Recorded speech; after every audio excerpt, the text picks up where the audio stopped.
2021 ya, artinya sudah 2 tahun yang lalu, bahwa terdapat hampir 114 negara ya yang memasukkan vaksin rotavirus ini ke dalam program imunisasi nasional ya. Jadi program imunisasi rotavirus ini adalah sebagai upaya daripada strategi komprehensif dari pengendalian penyakit diare ya. Di mana kita tahu diare ini adalah merupakan penyebab kematian kedua ya, masih terbesar ya. Kematian terbesar kedua ini masih diduduki oleh diare setelah pneumonia. Oke, next.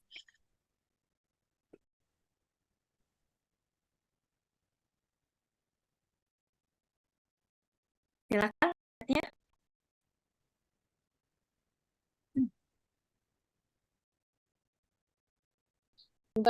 Bermasalah. Nggak apa-apa. Oke, kita tunggu aja ya. Banget tuh sakit kan, jadi aku nggak kerja, nggak bisa jalan kayak biasanya. Vaksinasi rotavirus ini ya teman-teman mirip dengan vaksinasi polio ya. Jadi vaksinnya juga diberikan secara tetes ya, diberikan secara oral. Jadi nanti pelaksanaannya juga serentak mengikuti jadwal vaksinasi yang sudah ada di Puskesmas. Sehingga teman-teman juga di tingkat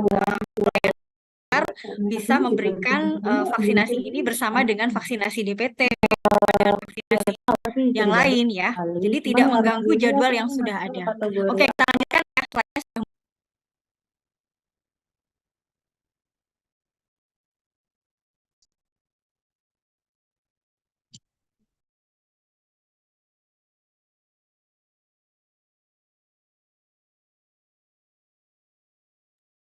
Oke, apakah sudah terdengar lagi ya teman-teman? Sudah dokter. Oke, silakan dilanjut slide. Ini keputusan Kementerian ya Kesehatan ya tahun 2022 ya, sudah diputuskan juga oleh Direktur Jenderal P2P-nya ya untuk pelaksanaan imunisasi rotavirus di lapangan. Slide-nya Iya dokter, sebentar dok, agak lemot dok internet. Oke. Bentar.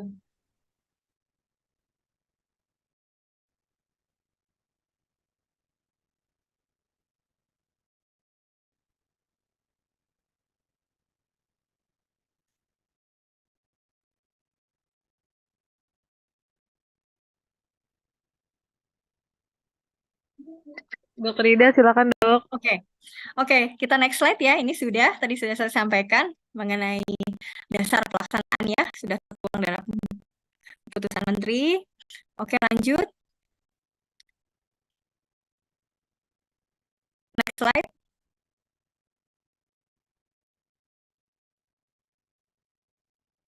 Oke, tahapan pengenalan ya daripada imunisasi rotavirus ini ya sudah berlangsung sebenarnya sejak tahun lalu ya, tahun 2022. Jadi waktu itu berlangsung di 21 kabupaten kota di 18 provinsi. Kemudian saat itu tahun 2020 dengan vaksin rotavirus yang impor ya. Kemudian sasarannya saat itu mencapai 90%.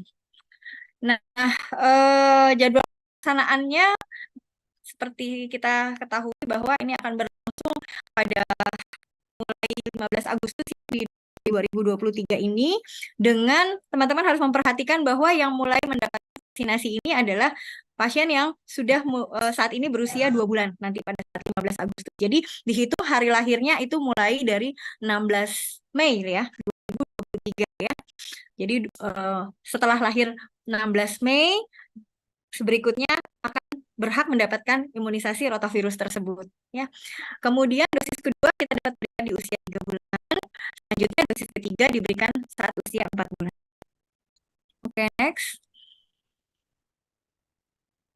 Nah, ini adalah vaksin yang kita gunakan tahun ini ya. Namanya adalah Rotavac ya. Kemudian jenis vaksinnya Rotavac ini adalah ORC 11-6P, serotipenya G9P ya. Kemudian jumlah dosisnya kita berikan selama banyak 3 kali ya. Per dosisnya kita berikan 0,5 mili. Cara pemberiannya sama dengan polio, yaitu ditetes melalui oral.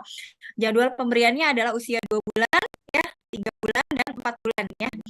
Nah, kemasannya memang dalam bentuk multidos ya. Jadi dalam satu dosis vaksin ini terdapat 5 dosis ya.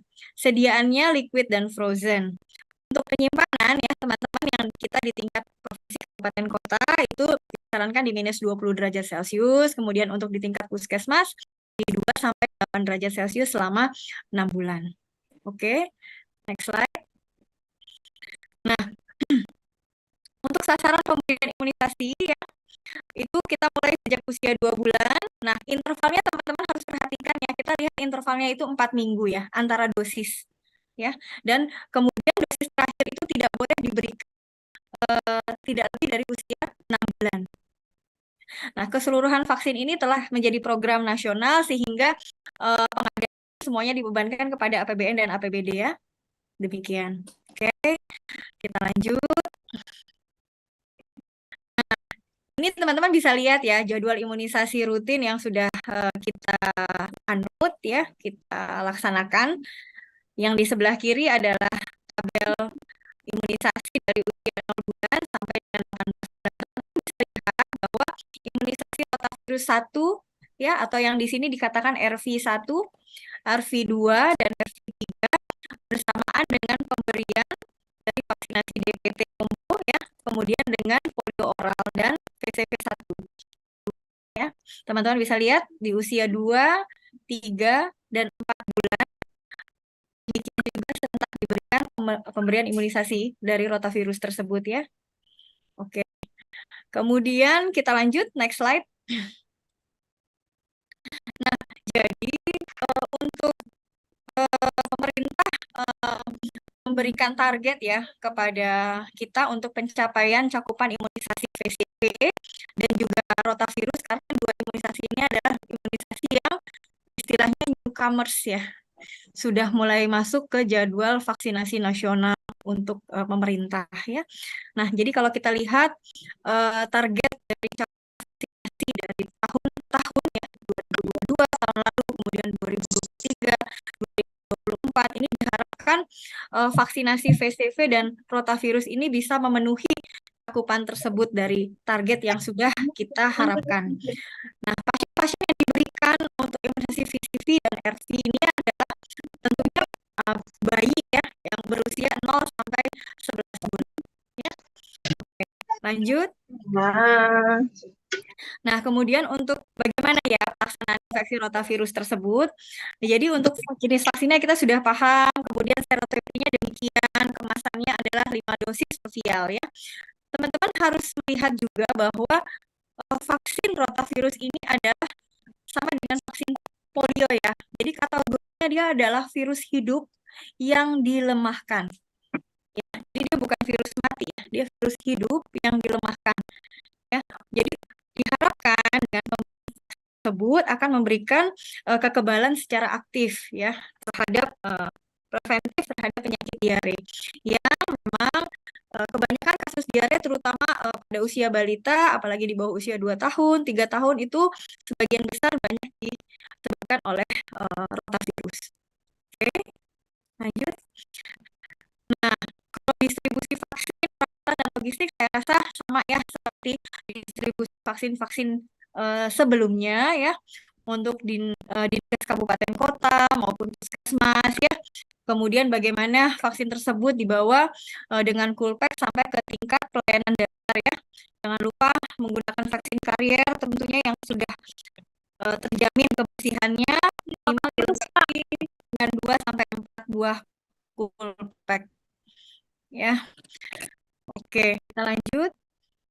Nah, ini bagaimana kita melakukan manajemen stok vaksin dan logistik ya di tingkat provinsi, kabupaten, kota maupun puskesmas ya, bagaimana manajemen cold chain-nya ya. Di sini kita bisa lihat, saya reminder lagi aja bahwa vaksin disarankan disimpan di antara suhu minimal 25 sampai minus 15 derajat. Diperhatikan masa kadaluarsanya sesuai dengan tanggal yang tertera di dalam vaksin ya. Kemudian untuk tingkat fasilitas pelayanan kesehatan dasar memang bisa disimpan di kulkas ya di antara suhu 2 sampai 8 derajat dan vaksin yang digunakan dapat bertahan hanya dalam 6 bulan ya. Kalau lebih dari 6 bulan kita sudah nggak bisa pakai. Oke, lanjut. Oke, ini kalau kita lihat ya slide ini, teman-teman boleh lihat di sebelah kanan ya, ada VVM ya. VVM ya, monitor dari filenya ya, vaksin file monitor. Teman-teman bisa lihat tidak jauh berbeda, saya rasa mirip ya teman-teman dengan polio ya. Kondisi A-nya demikian, kondisi B-nya, kemudian kalau kondisi C dan D sudah tidak bisa lagi teman-teman pakai ya. Untuk distribusi mohon disimpan memang dalam keadaan suhu beku ya. Pastikan selalu terlindung dari sinar cahaya matahari, selalu dilengkapi dengan dan dicek selalu sebelum penggunaan dari VVM-nya. Kemudian jangan lupa untuk setiap vial disimpan nya ya. Dan untuk satu vial berisi 5 dosis. Dropper juga jangan lupa disimpan di suhu ruangan. Dan droppernya nggak bisa ganti ya. Kalau nanti teman-teman mau tukar dropper polio sama dropper ini, ya nggak, itu dia punya dropper masing-masing. Oke, lanjut. Nah, bagaimana teman-teman saat pelaksanaan pengelolaan vaksin ya pada saat pelayanannya? Jadi selain digunakan kita membawa dengan vaksin karier ya, mencegah dari sinar matahari langsung, kemudian selain mengecek VVM ya, belum kadaluarsa, masih utuh, tidak terendam air ya, jangan lupa kalau sudah dipakai tolong ditaruh di busa vaksin ya, seperti gambar yang sebelah kanan ini ya. Jadi untuk membedakan bahwa ini sudah dibuka, tanggalnya dibuka tanggal berapa, kemudian ditempatkan pada saya untuk menunggu kembali vaksinasi atau waktu selanjutnya pada saat sasaran memenuhi kehadirannya saat vaksin. Oke, lanjut.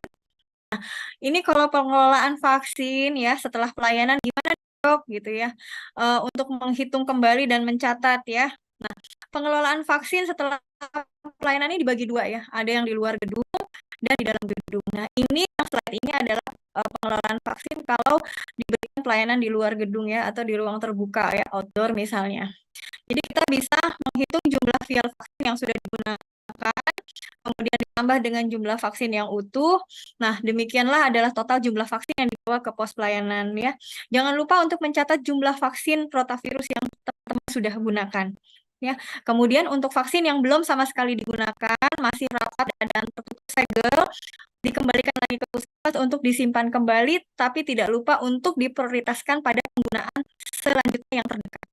Ya, diberi tanda, ya, diberikan tanda K, didahulukan penggunaannya untuk pelayanan berikutnya ya, tapi tetap teman-teman jangan lupa memperhatikan tanggal kadaluarsanya. Nah, masih juga untuk pengelolaan vaksin di luar gedung ya, vaksin rotavirus juga sudah dibuka, hanya boleh digunakan dalam waktu 6 jam.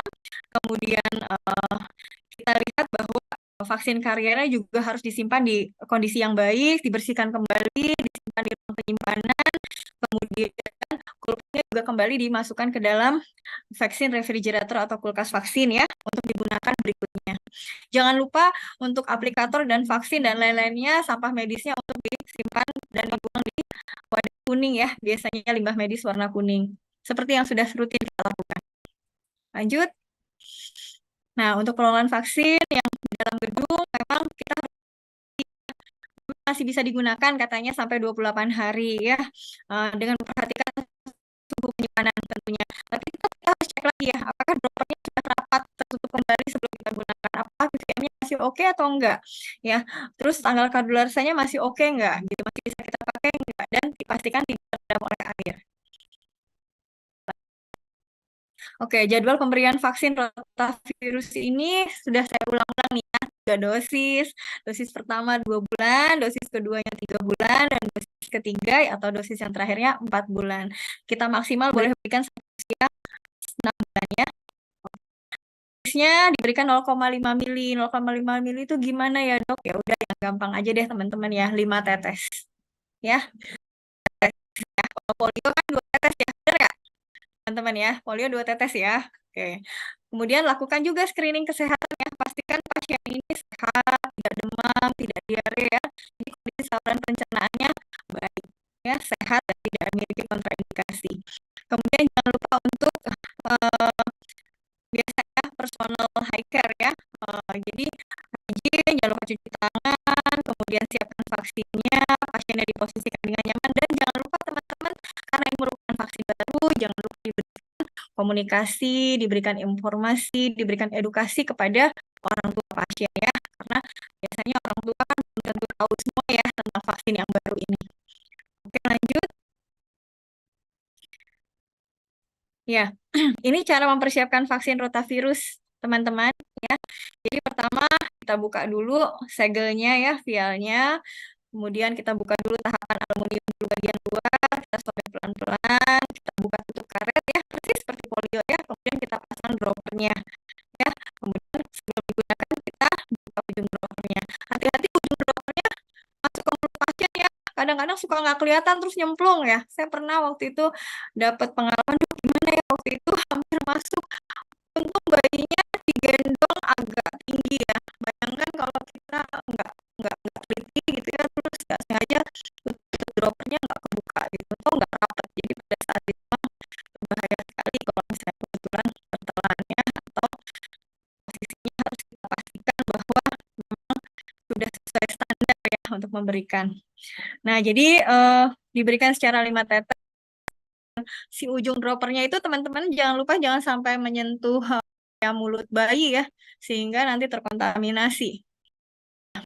Kemudian untuk mengurangi resiko tersebut dimuntahkan kembali, ya sebaiknya diberikan sebelum bayinya menyusui atau misalnya sudah 1 jam setelah menyusui sebelumnya ya.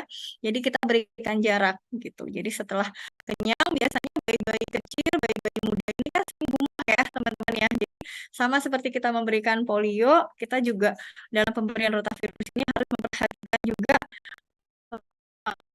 kondisi fisiologis bayi yang sering gumoh kalau kita baru saja memberikan vaksin setelah bayinya kenyang menetes gitu. Oke, lanjut. Nah, ini ibu-ibu suka banyak yang nanya ya teman-teman ya. "Dok, anak saya atau Bu Bidan, anak saya gimana nih vaksinnya hari ini apa? Hari ini ya Bu sama ini, misalnya DPT sama VCV ya." Itu orang tua kalau dengar vaksinasi double shot itu kayaknya udah kira-kira akan panas nggak ya gitu ya. Terus belum lagi yang rutin kita tambah polio oral, terus nanti ditambah lagi nih rota ya. Pasti ada kecemasan dong ya, wajar ya.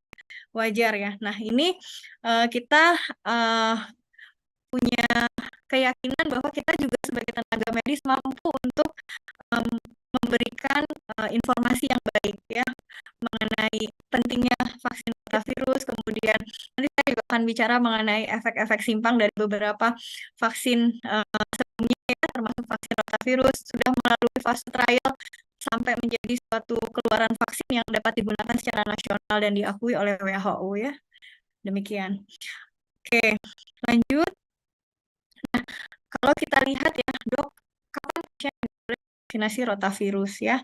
Nah, kalau memang ada riwayat hipersensitif dengan komponen vaksin atau memang ada riwayat hipersensitif terhadap komponen vaksin yang sebelumnya, itu kita harus notes ya, atau boleh teman-teman konsulkan kepada wilayah terdekat. Nah, kalau pasiennya juga menderita suatu imunodefisiensi ya, baik itu misalnya pasien-pasien dengan B20 atau misalnya pasien-pasien dengan menderita kanker ya dengan terapi kemoterapi yang rutin ya. Jadi pasiennya juga mempunyai risiko atau komorbid yang cukup banyak gitu ya. Atau pasiennya juga dulunya pernah operasi karena intussusepsi atau invaginasi atau riwayat operasi saluran cerna lah ya. Itu teman-teman boleh menunda vaksin tersebut ya. Kemudian kita juga harus aware ya, memberikan perhatian khusus kepada pasien-pasien yang demam ya. Demam, infeksi saluran pencernaan luas ya. Gejalanya bisa demam, bisa diare, bisa belum buang air besar secara rutin atau riwayat konstipasi misalnya. Tapi dengan infeksi saat itu, nah sebaiknya pemberian vaksinnya harus kita tunda. Demikian. Oke, lanjut. Nah, ini non-manajemen limbah, saya rasa teman-teman untuk di lapangan sudah paham ya, saya tidak mungkin bahas terlalu banyak, saya yakin sudah sama tata laksananya seperti manajemen limbah vaksin yang lain. Oke, lanjut. Ya, jadi untuk kesimpulan ya, memang Kementerian Kesehatan Republik Indonesia berkomitmen ya untuk menurunkan angka kesakitan dan juga tentunya angka kematian ya akibat diare dengan mengintegrasikan pemberian imunisasi rotavirus ini strategi penanggulangan diare.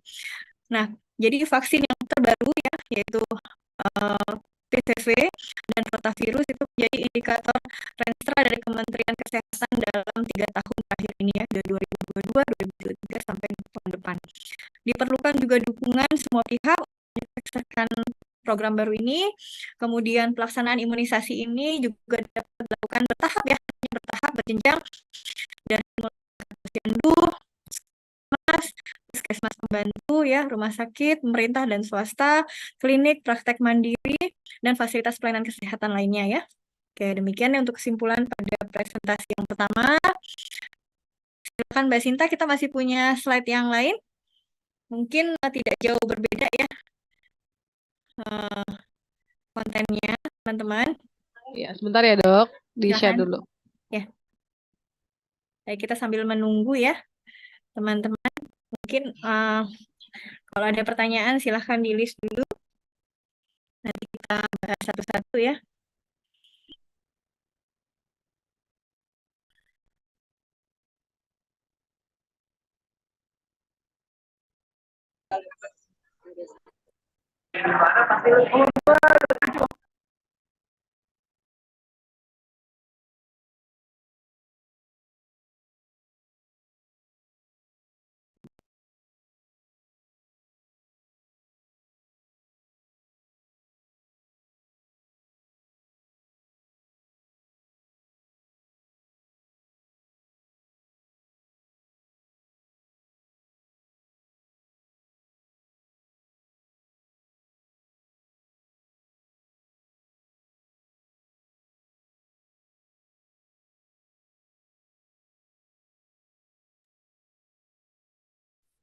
Mbak Sinta mungkin masih ada slide yang micro planning ya. Nah, ini saja, ini mungkin slide terakhir ini, ya. Dok. Presentasi terakhir, saya rasa yang pertama tadi, kemudian yang ini adalah presentasi yang terakhir ya, slide-nya. Jadi pada paparan yang saat ini ya, untuk lebih ke acara, lebih ke kontennya, temanya adalah microplanning ya. Kemudian bagaimana kita mempromosikan dan mengadvokasi pelaksanaan vaksin rotavirus ini. Karena di tengah-tengah pelaksanaan ini saya rasa saya sendiri belum banyak melihat ya sosialisasi vaksin rotavirus ini secara nasional. Mungkin nanti pas 17 Agustus akan lebih wow ya, secara massal ya, mungkin di berbagai media massa akan lebih marak ya saya rasa. Tapi nggak apa-apa, ini mungkin menjadi bagian dari sharing dan reminding untuk teman-teman di tingkat yang besar untuk memberikan advokasi ya atau pendekatan secara personal di tingkat masing-masing terhadap imunisasi vaksin rotavirus. Oke, slide.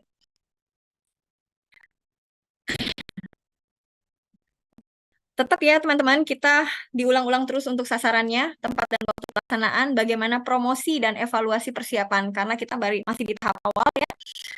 Oke, untuk persiapan dan penyusunan microplanning dari imunisasi rotavirus ini, tentunya kita harus pahami dulu ya, bahwa kita tahu sasarannya adalah bayi usia 2 bulan yang lahir sejak 16 Mei 2023. Ya, oke, next. Nah, tempat pelaksanaannya sama, teman-teman, di semua pelayanan dasar kita bisa melakukan sampai tingkat rumah sakit swasta dan pemerintah.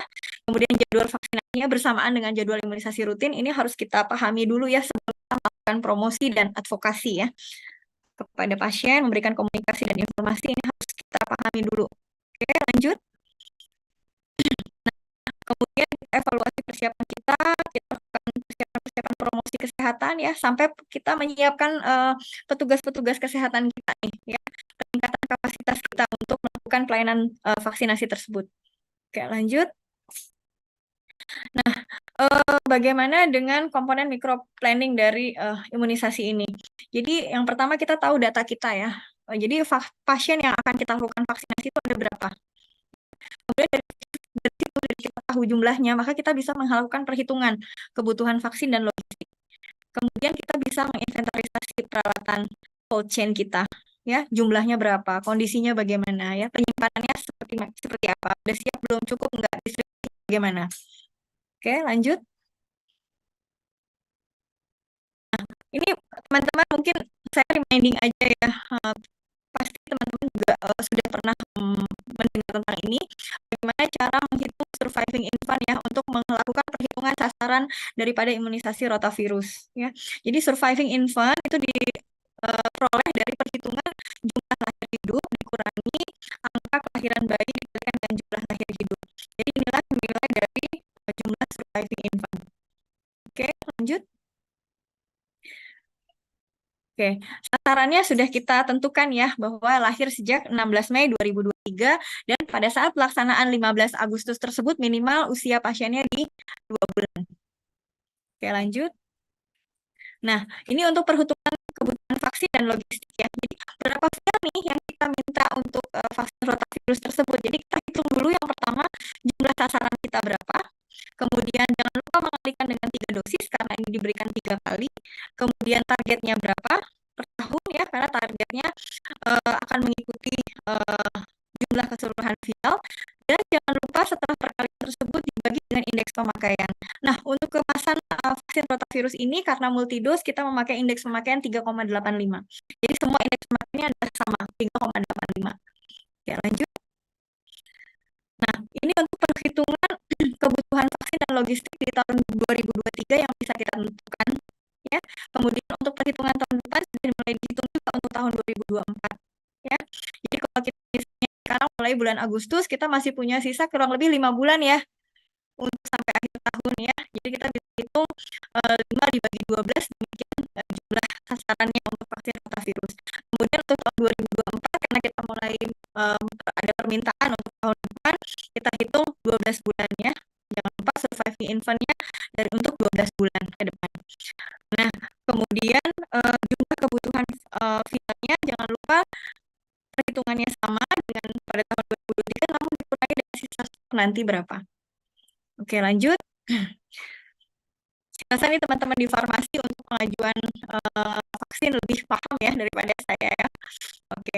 Nah, jangan lupa teman-teman pada pelaksanaan vaksin dimanapun teman-teman melakukan pelayanan vaksin, apapun vaksinnya, saya rasa bukan cuma rotavirus, jangan lupa untuk mengecek kembali kit shock anafilaktik ya, karena kebutuhan anafilaktik ini standarnya minimal 1 di setiap pelaksanaan imunisasi pada satu waktu. Ya. Kemudian jangan lupa untuk menghitung kebutuhan logistik berupa APD misalnya ya, pastikan harus cukup. Lanjut. Oke. Ini sasaran dan materi ya, saya rasa ini saya tidak perlu ulang lagi. Teman-teman sudah melakukan semua di tingkat pelayanan. Nah, bagaimana kita mengevaluasi kesiapan ya? Jadi setelah kita melakukan persiapan, jangan lupa kita melihat daftar klik assessment kesiapan kita. Linknya bisa diklik pakai barcode ini atau link yang tersedia di slide ini ya, untuk melihat kita sudah siap belum nih melakukan vaksinasi ini. Oke, lanjut. Nah, ini sudah mulai banyak ya promosi ya di media sosial atau melalui spanduk-spanduk ya. Kemudian mulai video-video di radio juga sudah mulai ramai ya. Saya sudah mulai dengar di beberapa tentang vaksinasi rotavirus yang diberikan pada bayi usia 2-3 bulan ini. Ini sudah mulai banyak ya dari Kementerian Kesehatan. Nah, ini saya rasa merupakan peta perjalanan yang terintegrasi ya, baik dari individu-individu, kemudian dari komunitas, kemudian dari media, kemudian dari sistem kesehatan kita ya, itu melalui pengetahuan dan kepercayaan tentunya niat baik, kita lakukan persiapan-persiapan ya, kemudian kita sediakan tempat layanan yang memadai, kemudian kita pengalaman perawatan apabila terjadi sesuatu dan bagaimana pasca layanannya, apa yang harus kita antisipasi dan apa yang harus kita pantau. Oke, lanjut. Nah, demikian juga saya rasa untuk komunikasi kepada pasien juga menjadi hal yang sangat penting ya, sehingga untuk mengurangi resiko mispersepsi ya, misinformasi ya, menghilangkan mitos-mitos ya, anggapan-anggapan masyarakat yang keliru tentang vaksin misalnya. Oke, lanjut. Kemudian bagaimana juga membangun pemahaman ya, ini juga tentu tidak mudah ya, tidak seperti memberikan telapak tangan ya, meningkatkan kesadaran akan pentingnya vaksinasi, kemudian meningkatkan nilai-nilai yang baik ya terkait imunisasi di komunitas ya. Oke, lanjut Mbak Sinta. Nah, ini sebenarnya gambaran menyeluruh ya, tidak hanya di satu provinsi aja, cuman ini pada saat ini tuh menggambarkan alasan mengapa anak tidak mendapatkan imunisasi ya dari Papua dan Papua Barat ya. Jadi macam-macam ya, ada yang mitos, ada yang menganggap anaknya akan malah lebih sakit ya. Kemudian tidak percaya, angka tidak percayanya juga bervariasi sekali ya penyebab-penyebabnya. Teman-teman bisa lihat sendiri. Itu banyak varian-variannya ya, penyebab-penyebabnya. Dari mulai misinformasi, ketidaktahuan, kemudian kesulitan mengakses informasi, kesulitan mendapatkan atau menemukan pelayanan kesehatan ya. Ya demikianlah gambaran ya sampai kita di ujung provinsi Indonesia ya. Nah ini juga alasannya ada yang takut disuntik, takut kipi ya, kemudian belum diizinkan neneknya ya, banyak sekali faktornya ya, alasan keagamaan ya, kemudian merasa nggak perlu vaksin karena udah sehat. Ini waktu itu mungkin diambil secara acak vaksin lebih ke arah polio pada saat itu. Kita ambil surveinya di suatu desa ya tahun lalu. Oke, lanjut. Nah, ini yang dinamakan pendekatan ya, teman-teman. Nah, pendekatan ini KKP namanya, komunikasi perubahan perilaku. Ya, jadi 4 metode KKP ya, komunikasi perubahan perilaku atau 4 pendekatan KPP, mulai melihat dari poin. Yang ketiga adalah kampanye publik dan komunikasi antar pribadi atau KAP. Nah, untuk pendekatan KPP ini, untuk advokasi ya, kita bisa melihat bahwa pembuat kebijakan, pemimpin bisa melakukan pendekatan dengan baik, memberikan dukungan dan komitmen-komitmen terkait langkah-langkah yang perlu dilakukan untuk mendukung vaksinasi ini. Ya, bisa dalam bentuk pembiayaan, dukungannya, perencanaan dan pencanangan program. Oke, lanjut. Nah, untuk pendekatan KPP ya, mobilisasi sosial itu bisa dilakukan dalam forum diskusi misalnya, pembentukan koalisi kegiatan kelompok di masyarakat ya. Kemudian pemanfaatan peringatan hari-hari tertentu nih. Nah, kayak ini nih, mau 17 Agustus nih, kayaknya bisa menjadi momen untuk sosialisasi vaksinasi rotavirus ya. Oke, lanjut. Nah, untuk kampanye publik ya, ini sudah beberapa saya dengar ya di talk show di radio ya, TVRI dan lain-lain, media-media spanduk, video mural ya, kampanye melalui media sosial lain ya, TikTok lah ya, Instagram sudah banyak sekali, WA Blast, SMS Blast ya, itu udah banyak kita bisa punya ya untuk dilakukan kepada pasien, juga kita masih punya tuh sebelum kita melakukan vaksin ya. Oke, kemudian komunikasi penguatan dan kader-kader kita. Kemudian memang kalau teknik komunikasi antar pribadi ini nggak ada sekolahnya ya, teman-teman ya. Ini paling sulit ya. Jadi tergantung kita mempunyai soft skill sebaik apa gitu. Semakin baik soft skill kita, dikatakan kita memiliki komunikasi yang bisa insya Allah lebih baik. Terutama untuk terkait dengan program ini ya. Mudah-mudahan teman-teman juga di tingkat pelayanan bisa memberikan komunikasi yang baik ya dengan pasien, dengan orang tua pasien, bisa meminimalisir komplain ya, memberikan keterangan dan informasi yang sangat baik dengan kemampuan terbaik dari teman-teman semua. Oke, lanjut. Jadi sebelum kita memberikan informasi, tentunya kita harus paham dulu ya. Dan juga jangan lupa kita untuk memberikan notes ya, pesan yang baik dari orang tua, kemudian kegiatan tatap muka langsung, komunikasi antar pribadi, kemudian melalui media juga harus lebih banyak kita memberikan contoh ya. Kemudian kita untuk memberikan edukasi boleh melakukan mobilisasi atau berkeliling ya. Oke, lanjut. Nah, ini juga bisa kita antisipasi ya. Oh, kalau takut karena KIPI atau efek samping ya, kita lihat visualisasikan bagaimana sih vaksinasi tersebut. Apa iya kalau rotavirus dites itu memberikan efek samping yang seperti apa gitu ya. Terus warga nanti akan bisa melihat ya. Kemudian vaksin rotavirus itu sudah demikian luas dipakai di semua negara. Kemudian kita tampilkan memang kasus diare terutama di Indonesia ini banyak ya, apalagi sekarang polusi kita ini ya di DKI ya luar biasa ya, sehingga banyak sekali angka mortalitas dan mortalitas khususnya karena diare ini. Nah, kemudian untuk masalah vaksin itu memang selalu menjadi kontroversi, selalu ada pihak yang tidak pro ya atau kontra ya, dikatakan bahwa belum benar ya atau belum ada keterangan dari yang terbaru. Tapi kalau kita dari tokoh agama menyatakan bahwa vaksin itu diperbolehkan, pertama apalagi pada saat kondisi darurat seperti itu. Oke, silakan next. Oke, ini sudah ya kegiatan komunikasi tadi seperti saya sudah katakan, saya tidak ulang lagi. Next. Juga ya, baik di tingkat komunikasi, media massa, spanduk, edukasi, semua sudah saya sampaikan. Menjelang 17 Agustus ini ada ikonnya nih, Dirgahayu Republik Indonesia nih. Nah, jadi kita udah, tenaga kesehatan udah duluan curi start ya tentang rencana untuk sosialisasi rotavirus pada 17 Agustus nanti ya.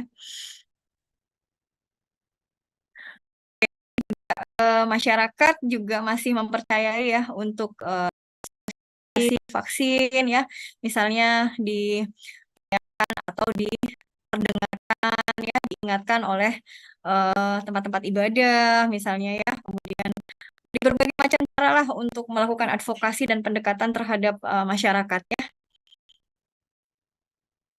Nah, ini juga saya rasa teman-teman sudah paham ya, tadi saya sudah sebutkan semua. Ya, ini kita analisis ya.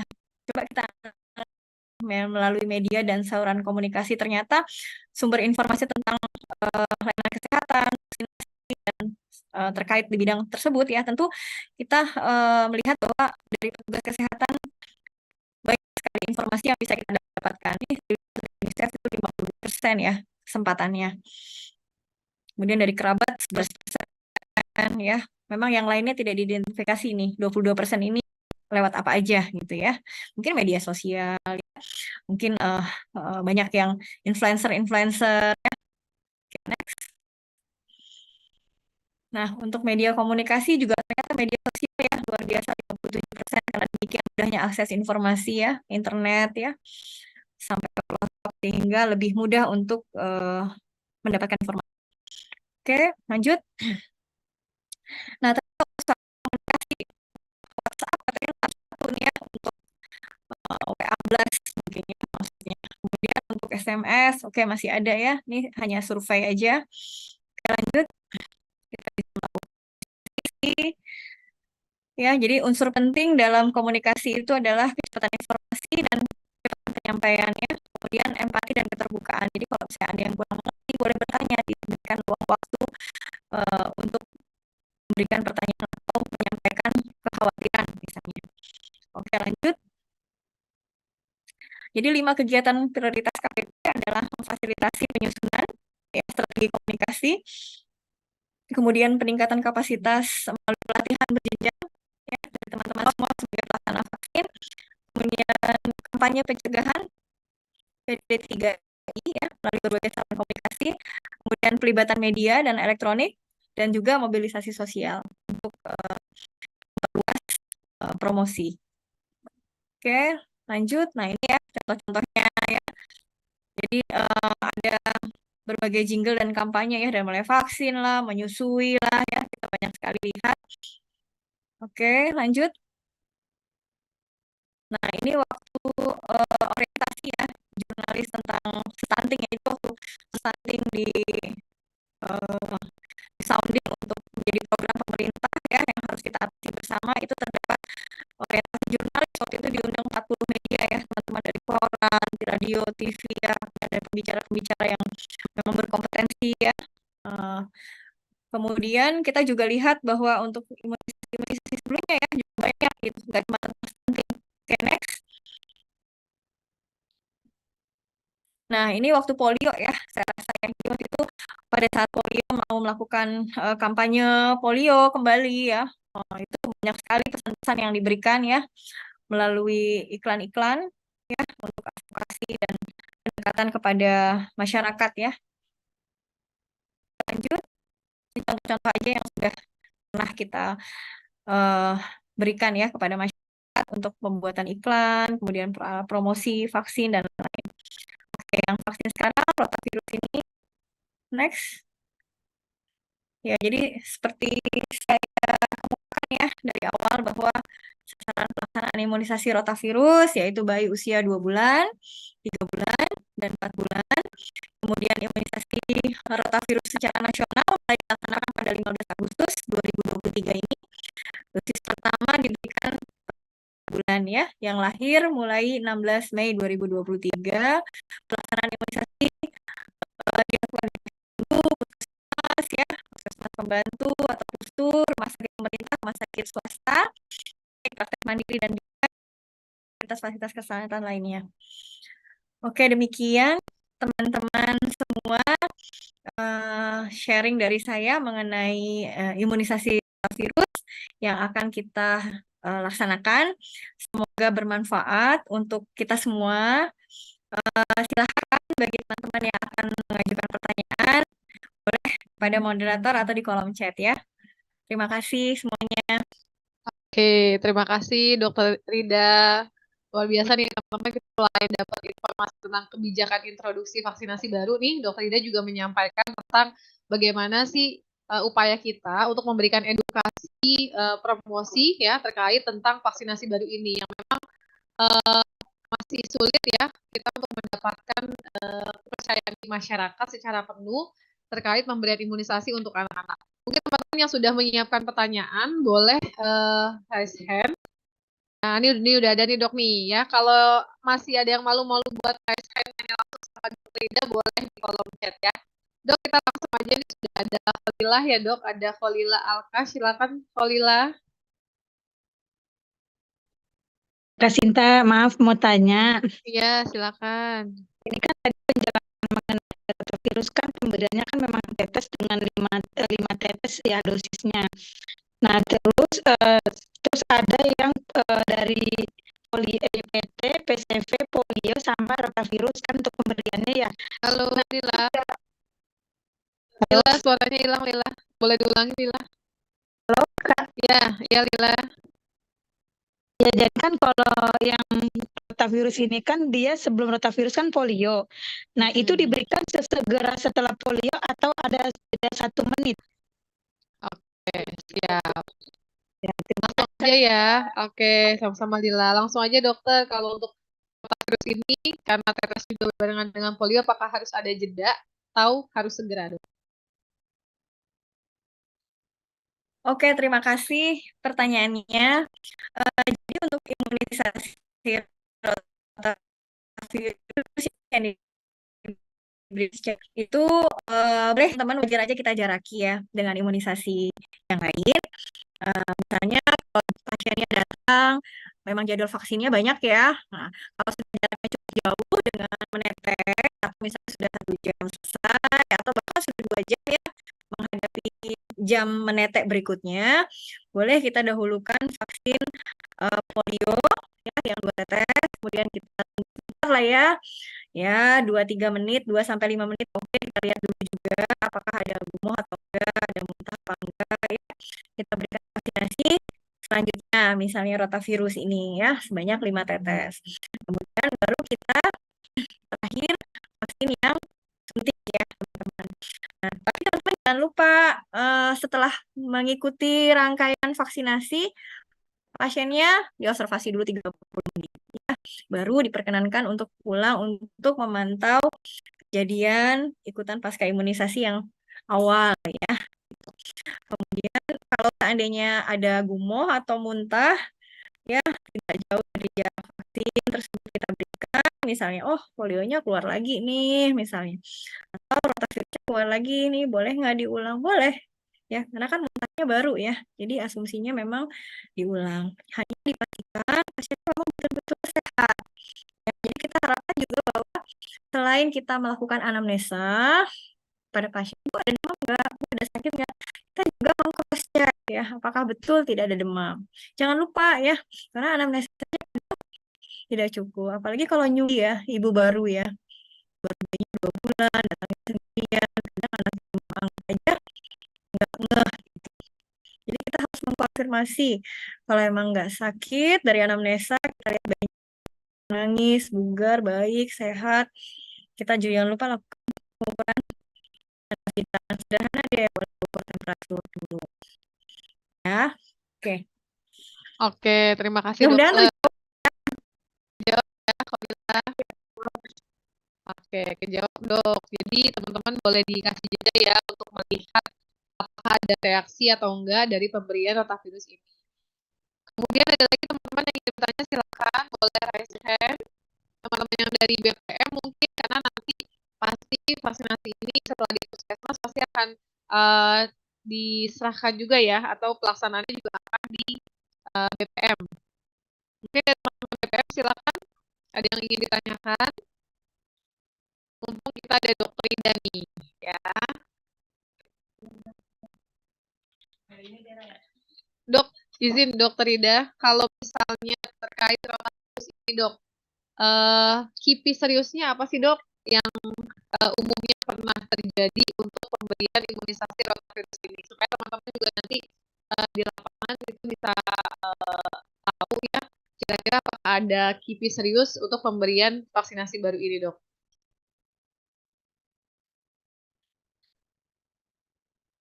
Oke, terima kasih teman-teman. Jadi untuk KIPI-nya ya, untuk vaksin rotavirus ya, saya tadi belum sempat sampaikan, mungkin ada beberapa hal yang pada saat sebelum vaksin ini dilakukan ya, ini memang terdapat fase trial ya, di vaksin pada saat tahap 1, tahap 2, tahap 3, sampai dengan tahap 4 ya. Nah, untuk vaksin rotavirus sendiri itu tidak ditemukan KIPI-nya yang serius ya, teman-teman.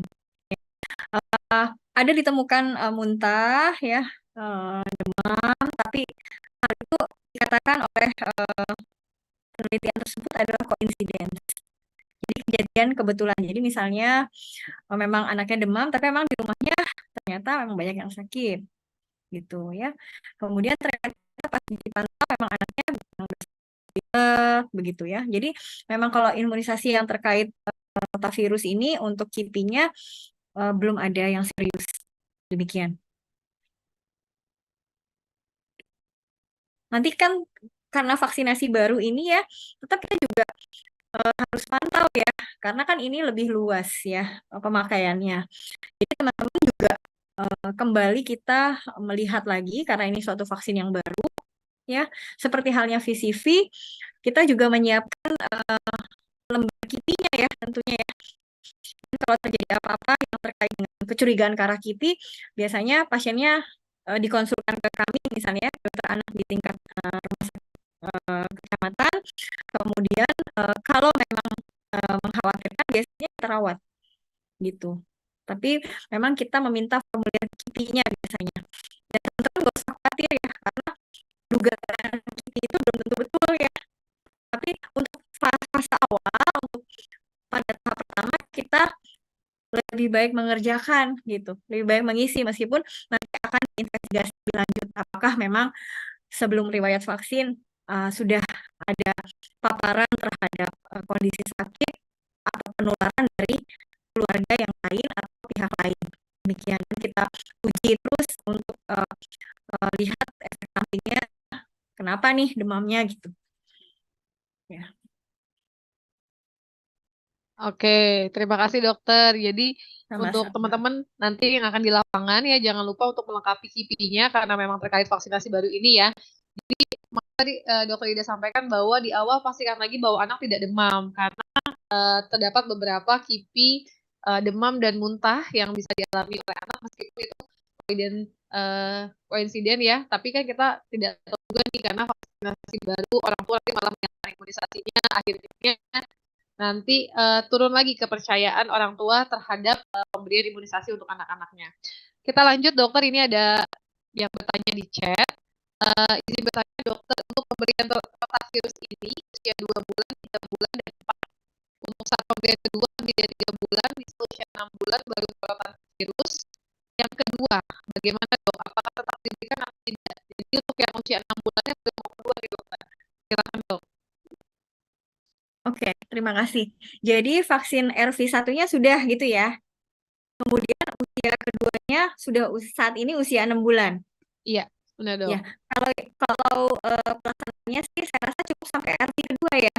Karena tidak diberikan lagi RV ketiga. Setelah usia 6 bulan kita nggak berikan lagi. Gitu. Jadi RV kedua masih boleh diberikan. Jadi batasnya adalah usia 6 bulan. Demikian. Oke, seperti itu ya. Jelas nggak ya? Jelas ya? Jadi Jelas. pasiennya datang mau RV1 sekarang usianya 3 bulan. Boleh nggak dok? Boleh. Jadi 3 bulan, 4 bulan, 5 bulan masih boleh kan di bawah 6 bulan ya. Kemudian saat usia pertama vaksin sudah 2 bulan. Dan sekarang datang usia 3 bulan boleh. Kalau datangnya sekarang usia 4 bulan gimana, dok? Nah, itu gimana ya? Kita memang ada terikat peraturan ya, teman-teman. Jadi memang karena vaksin ini masih baru, idealnya memang harus vaksin setelah 16 Mei. Gitu. Ya. Tapi tidak menutup kemungkinan ya. Misalnya kalau memang vaksinnya cukup banyak, memang kita prioritaskan selalu yang mulai dari lahir 16 Mei. Ya, jadi kalau yang usia 3 bulan, 4 bulan, belum vaksin RV sama sekali, saya nggak bisa jawab ya. Gitu. Ya, kecuali pada saat misalnya sekarang udah usia 2 bulan, harusnya RV, terus nggak fit, nggak datang jadwal vaksinasi yang ini, terus bulan depan dia datang untuk RV1, boleh. Karena kan yang penting lahirnya setelah 16 Mei ya. Begitu ya, apa namanya, panduannya ya, dari atas.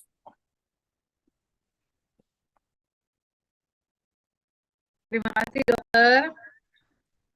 Baik, jadi jelas ya teman-teman. Jadi untuk pemberiannya boleh saja, tapi hanya bisa sampai ke yang kedua saja.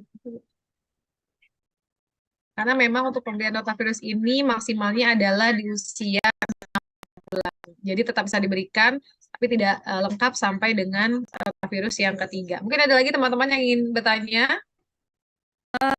Dokter Kartika, Mbak Sinta, ini saya mau share sedikit ya tentang KIPI yang tadi Mbak siapa tanyakan ya? Lupa saya. Jadi untuk Oh iya, silakan dokter.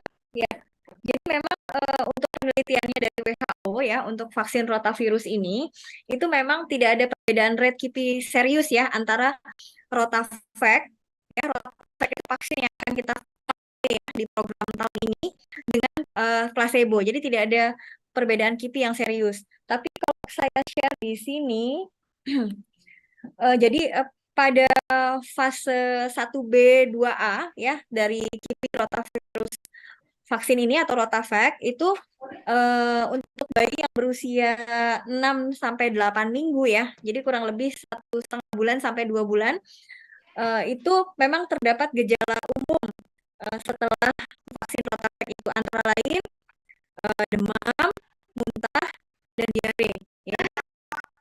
Kemudian pada fase 3 ya itu pada 30 menit pertama ya itu memang ada seperti muntah ya intinya dan seperti berliur ya seperti itu. Tapi kejadiannya juga tidak signifikan ya gitu untuk KIPI-nya. Secara umum ya sama seperti vaksin yang lain ya bisa demam, bisa muntah. Kemudian untuk selanjutnya untuk fase 4 ya selain sama ya muntah, demam ya sebagian besar seperti itu gejalanya. Tapi memang tidak disampaikan ya demamnya berapa ya terkait Rotavac ini. Cuman memang ditemukan. Ya saya rasa tidak cuma vaksin rotavirus ya, vaksin yang lain pun kita terantisipasi meskipun respon setiap bayi atau setiap pasien ini tidak sama antara satu dengan yang lain. Seperti halnya kita divaksin COVID lah ya. Kan respon tiap individu selalu berbeda gitu. Saya rasa demikian juga pada pasien ini untuk KIPI-nya. Sejauh ini ya penelitiannya. Demikian. Terima kasih dokter Ida. Ada lagi teman-teman yang ingin ditanyakan? tadi terkait KIPI-nya ya. Jadi pastikan lagi untuk benar-benar ngecek ya kondisi anak pada saat sebelum pemberian imunisasi ini.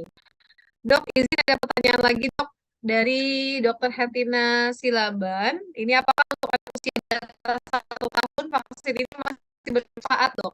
Silakan tidak. Suaranya kurang jelas ya, Mbak. Maaf, mohon diulang. Gimana? Sudah jelas dokter? Belum, belum. Sorry, Jelas nggak dok? putus. Gimana? Oke, bisa diulang? Oke. Ini ada pertanyaan dok dari Dokter Hertina Silaban. Apakah untuk anak usia di atas 1 tahun vaksin ini masih bermanfaat? Oke, baik. Terima kasih pertanyaannya. Jadi untuk pada pasien-pasien yang usia 1 tahun itu sudah tidak kita berikan lagi. Ya, jadi di atas 6 bulan sudah tidak banyak manfaatnya sehingga kita tidak memberikan lagi di atas 6 bulan.